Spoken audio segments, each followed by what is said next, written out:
If you're tuning in, or if you're tuned into our part one, we had a chance to vent. We dealt with some of the things that piss us off the most about basically the world we're living in right now: quarantine, lockdown, coronavirus.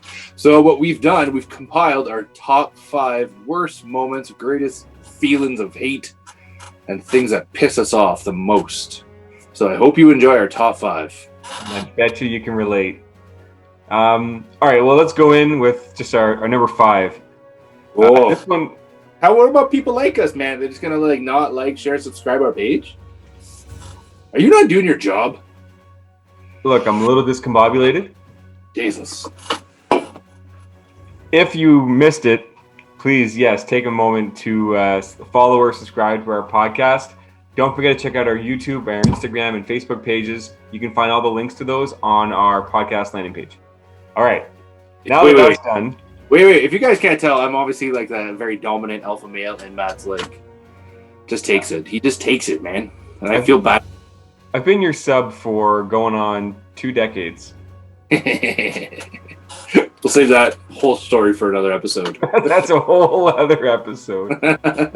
Top 10 strange things that Matt says about our relationship. All right, let's get into number 5, though, where we're talking about the top things that piss us off about 2020.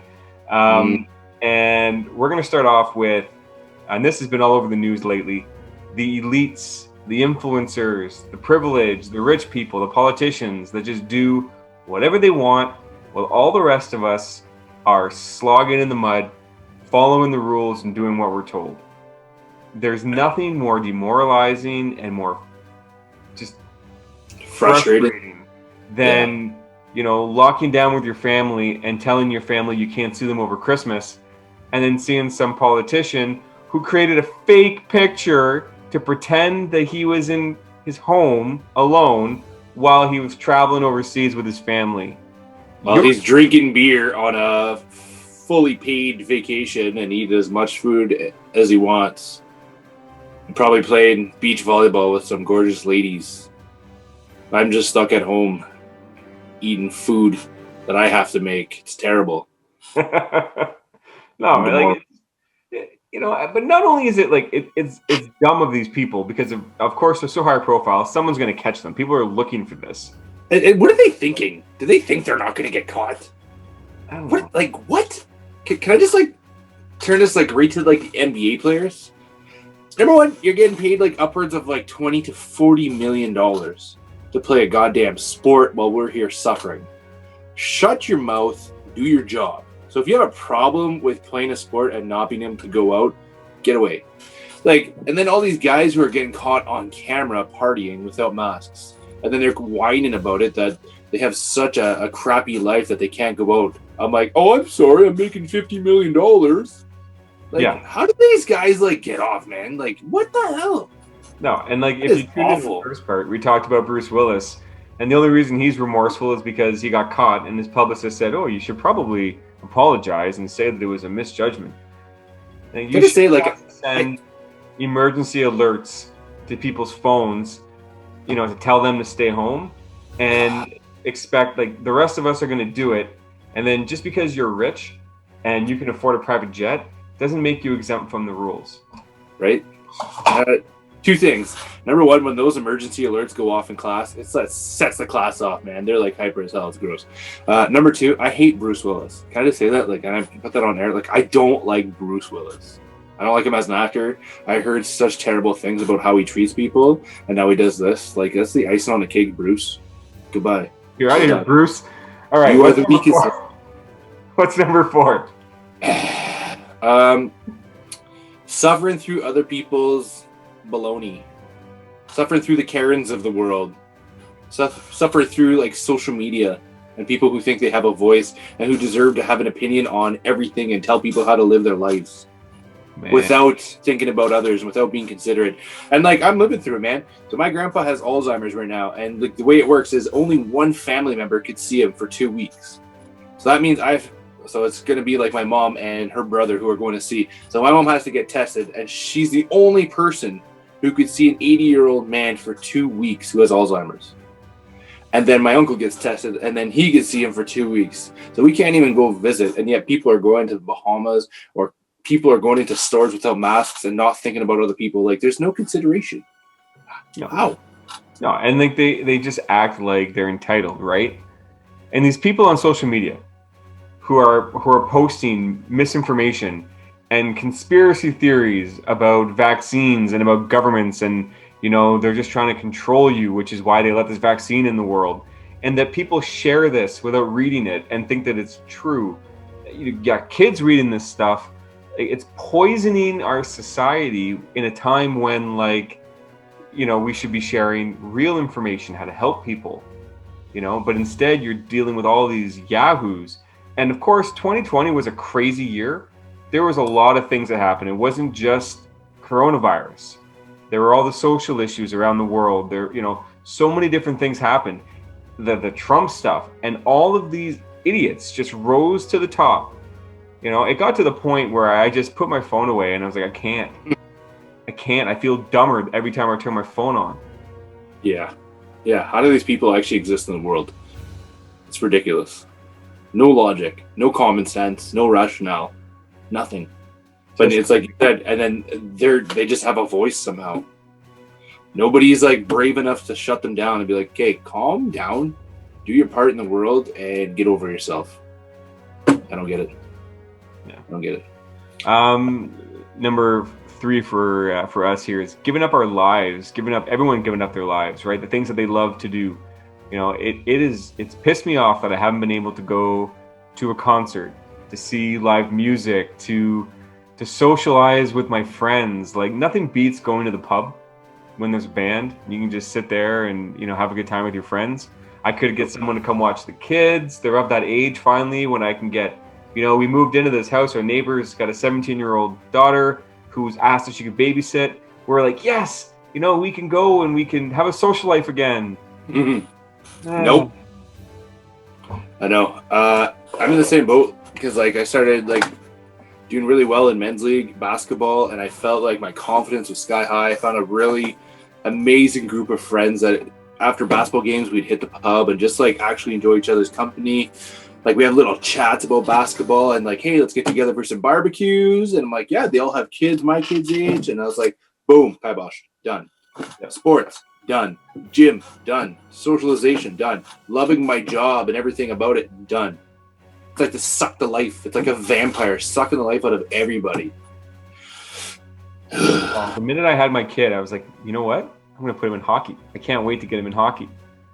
Right? His skating lessons canceled.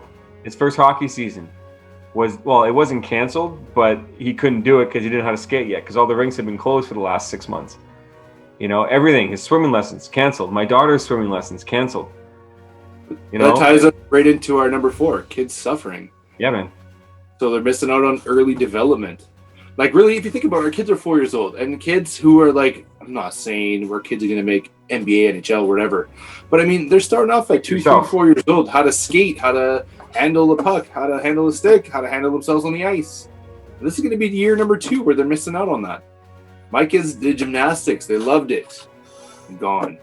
And not only that, but I feel like even just like education aside, where they're missing like massive amounts of actual in-class socialization and education, to me the most insulting thing of the whole situation is putting a mask on a 3-year-old child, 4-year-old and a 3-year-old child. I find it so insulting. They have no idea why. They can't understand why I'm wrapping their face in something. Yeah. And I feel so goddamn bad about it. Well, it's just can't get over it. It's one more thing you got to pick at them for. Hey, pull your mask over your nose. Oh, we didn't put this one on there, but people who can't wear masks properly, like, what's wrong with you?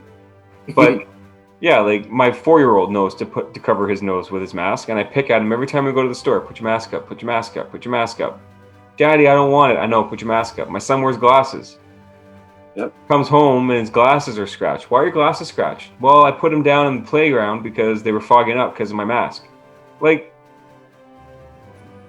And not just the mask thing, but I remember like when the quarantine was like kind of like starting, and you're still able to go out without masks. You just had to like social distance. My wife works every second weekend, so I had to bring the kids to like Walmart or like grocery stores just by myself with 2 kids. And this is when they recommended like 2 people max. And the looks I got for bringing a 4-year-old and 3-year-old out in public was like a disgrace. Like, what are you doing, you terrible father, trying to buy your kids food and diapers? What are you doing? Yeah. And I'm a big guy, so man, like, come at me. I'm fine with it. But I'm like, I felt awkward and I felt so wrong going out in public. And I'm like, how do my kids feel? How do my kids feel? It's their first year in school, and all they know is I can't hang out with kids outside now. I can't wrestle. I can't play fight. I can't play tag. I can't play on the equipment. Everything I do, I get told no. Yeah, totally. Yeah, it's brutal. Well, brutal. And so our number one or number 5, depending on how you're keeping count of the list, is hearing, speaking, talking about COVID every day, all day long. And here's the irony, because we're here doing an episode about this, and this is the top thing that's pissed us off over the last year. But honestly, every day I'm hearing like, hey, did you see the numbers today? And hey, did you see the latest thing about the vaccine today? And and hey, so-and-so with COVID, and hey, so-and-so had to go get a test. Like, it's never ending. It's every single day. And like, listen, I have a bit of an addictive personality. Like, I love music and I'll listen to a song over and over and over again. But even then, I'm like, I can't do this anymore. And I'll take like a month, 2-3 months break from a band. That happened with me in COVID like 8 months ago. I'm done. I don't want to hear about it. Yeah, exactly. And you know what the worst part is? Prior to lockdown, I used to go visit my dad. The first thing he has on TV is like CP24, like the Toronto News Network, and that's all it is. COVID. I'm like, Dad, come on, man. We gotta like chill out and listen to something else. Sports, not anything.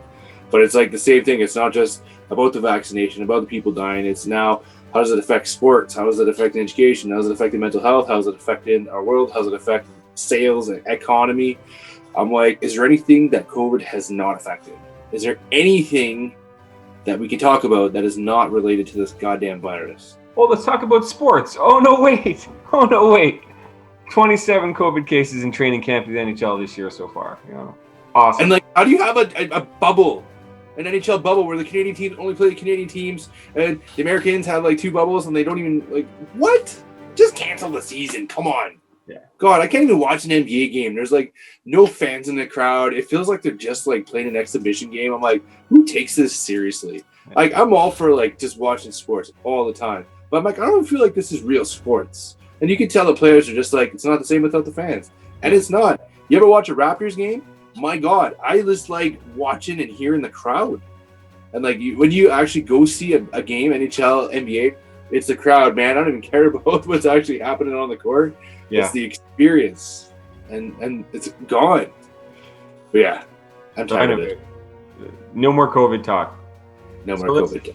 We're about to take another break, our last break of this episode. But when we come back, look, we've gone down the negative train. We've taken the negative train all the way down the track. So now we're going to turn it around.